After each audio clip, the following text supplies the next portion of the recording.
Here on Full Measure, we love to examine technology and the future of what's possible. It always seems to come with a mix of excitement and concern, as Daniel Gerstein makes very clear in his book, The Story of Technology, How We Got Here and What the Future Holds. What is the future of technology? Well, I have a mix of great excitement and some trepidation. And that is because I think that technology today just gives us extraordinary capacities that we didn't have, but it also is now allowing us to manipulate the very essence of life. And it's changing the way we interact with each other, between nations, between governments. Will technology change, do you think, what it means to be human? Well, I think that is exactly what's happening with biotechnology.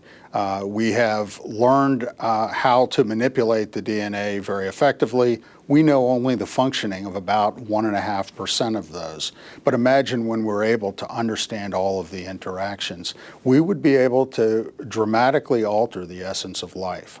Most people would say, I think, that they would see implications from manipulating DNA if it made us healthier or better. But the question is, what is better, and where's the line drawn?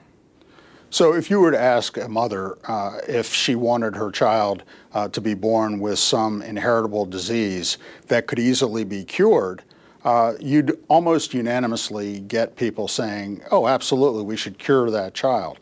But the real question is what happens when you begin to preferentially change DNA. I want blue eyes. I want to be tall. I want to have superhuman strength. Those sorts of manipulations could be possible in the future. What about the military applications?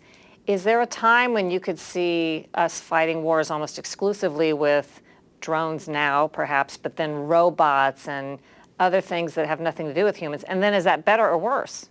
My concern about the complete automation of the battlefield using artificial intelligence is it takes the human dynamic out of the equation.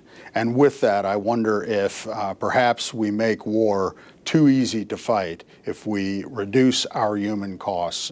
What is the Internet of Things in simple terms? I monitor my houses with cameras, I can open doors, I can turn on lights. All of those can be done using the Internet of Things. I think there are a lot of implications that people haven't even started talking about yet. First is we are losing our privacy in leaps and bounds. We have devices or we have software on there such as Siri and Alexa, which are listening to what we're saying. They are deciding what our preferences are, and if we say something and Siri picks it up, then we could be getting, would you like to buy this? Let's say you're having a private discussion about a health issue, and somehow your conversation is picked up and a decision is made unbeknownst to you about you because of that. Yes, and let's take it one step further.